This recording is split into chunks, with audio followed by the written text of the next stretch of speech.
Hi everybody, I'm John O'Loughlin and welcome to my channel. It's called McDuff underscore 2020. That's McDuff underscore 2020. I'm putting this up on my Facebook page just to have a place to do the recording, and then I'll move it over to McDuff 2020, which is my backup channel on YouTube. Tonight I'm reading chapter 13 from called The Shell Game, from Operation Gladio by Paul L. Williams, continuing the reading that I've been in the middle of over on McDuff Kennedy's Man to Smash the CIA channel. Because that channel has a timeout, a 1 week timeout, I am not able to record this, to read live for you, excuse me. So I'm just recording this tonight. And let's continue with Operation Gladio by Paul L. Williams, page 179, The Shell Game. He was a perfectly normal person without vices. He lived for power. He was frighteningly introverted. He never looked you in the eye when he spoke. It used to drive me mad. I wanted to hit him over the head with a hammer.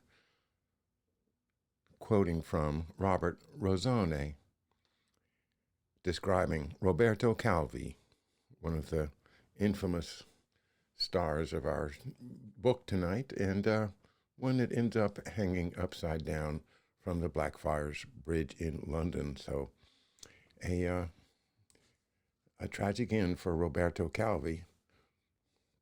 Glorious life, but a short one, as they sometimes say.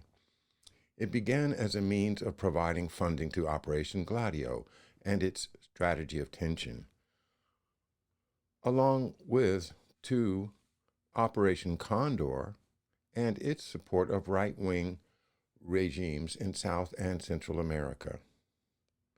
Pablo Escobar and other leading drug lords were encouraged, often by priests and bishops, by Roberto Calvi, to deposit their earnings in 8 firms that had been set up by the Vatican as money laundries. 6 of these firms, Astolfine, Starfield S.A.,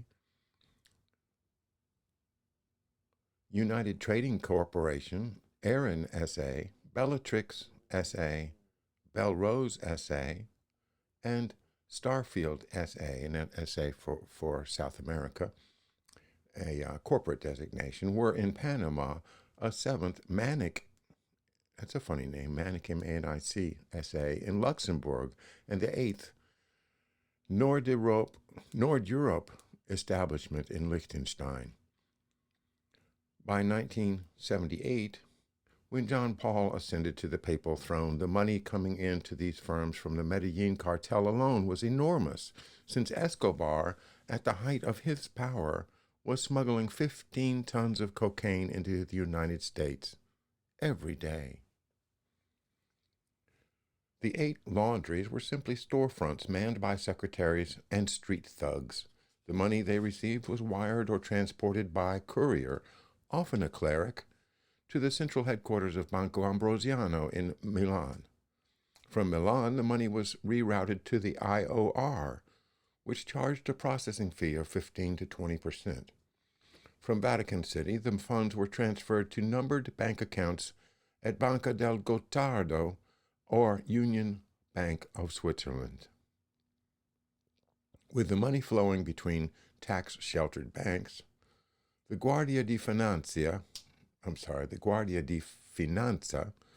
Italy's financial police, and other bank auditing agencies were hard-pressed to obtain the names of the depositors, let alone evidence of criminal malfeasance.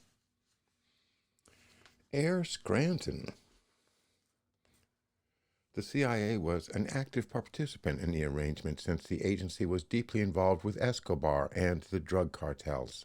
As soon as the laundries were created, the CIA set up Air America North America, a fleet of Seneca cargo planes that operated out of the Wilkes-Barre/Scranton Airport in Avoca, Pennsylvania. The planes made regular 3,000-mile runs to Colombia to pick up the bundles of cocaine that were distributed to dealers throughout the East Coast. Frederick Rick Luytjes, the head of the outfit, and it's spelled Luytjes, the head of the outfit and his fellow pilots made up to $1.5 million per run.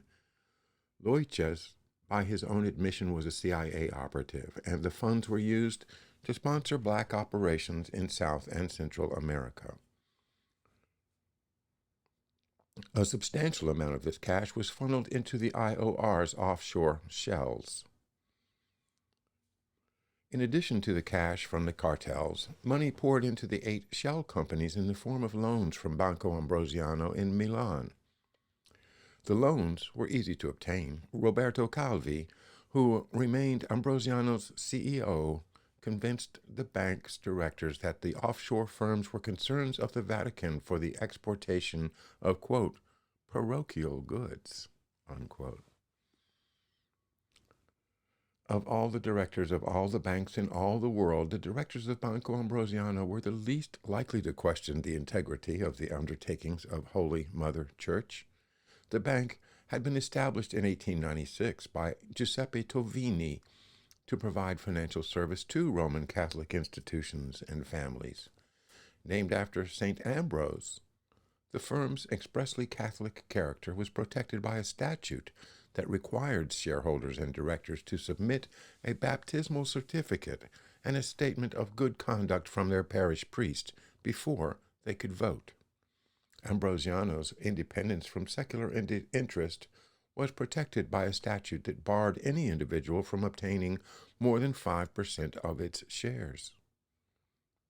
The bank's purpose was to serve, quote, moral organizations, pious works, and religious bodies set up for charitable aims.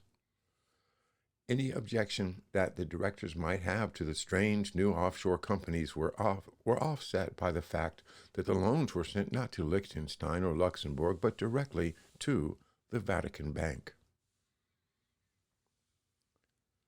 The first purpose. Almost overnight, the 8 phony firms became multi-million-dollar businesses that had been established without capital expenditure. It was a mind-boggling accomplishment. The Ponzi scheme served a threefold purpose. The first was to provide a new source of arms revenue for gladiators involved in the strategy of tension and right-wing regimes, even the regimes at war with America's closest allies. Bellatrix, for example, used $200 million of its assets to purchase French-made Exocet AM-39 missiles for Argentina's military junta in its struggle with England over the Falkland Islands. Other offshore companies engaged in obtaining Libyan arms supplies for the Argentine troops and for Nicaragua's Anastasio Somoza Debayle, whose regime was threatened by left-wing Sandinista NLF. Since the Vatican owned the companies, Holy Mother Church was becoming a principal source of murder and violence throughout Italy and Latin America. Licio Gelli was a pivotal figure in the plan. Along with fellow P2 members Umberto Ortolani and Bruno Tassan Din, that's D-I-N, the managing director of the huge Rizzoli publishing firm, Gelli had created many of the offshore corporations, including Bellatrix. He was also charged with overseeing the distribution of arms in Italy and South America through P2, which had established lodges in Argentina, Brazil, Uruguay, and Paraguay. Gelli was the perfect man for the job. He retained dual citizenship in Italy and Argentina and was well known and respected by the leading Latino strongmen, including Argentina's Jorge Videla, Chile's Agostino Pinochet, and Bolivia's Hugo Banzer Suarez, and Paraguay's General Alfredo Stroessner. The second purpose of the scam was for the Vatican Bank to obtain financial control of the wealthy Milan Bank. The shell companies used a portion of the loans to purchase Ambrosiano stock. Since the bank's charter prohibited any institution or person gaining more than 5% of the shares, the stock was purchased by a multitude of phony corporations that were spin-offs of the 8 phony firms.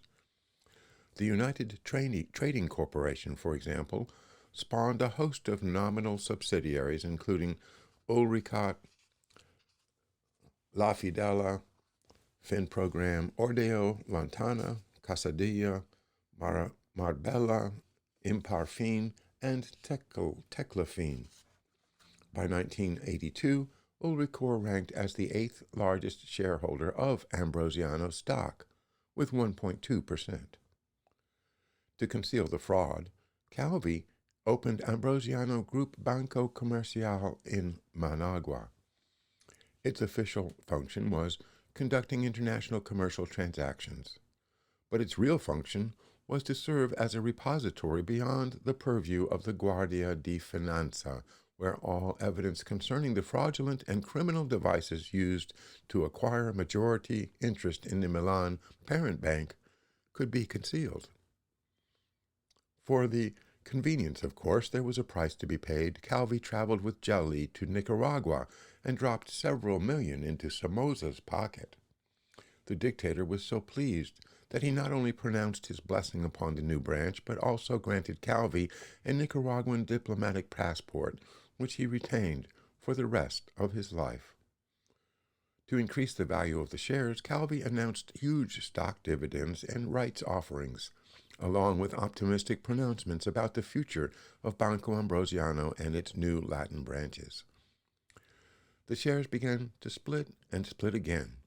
The shells used their increased stock holdings to borrow more money, with which they purchased more stock in the name of more and more new spin-off firms.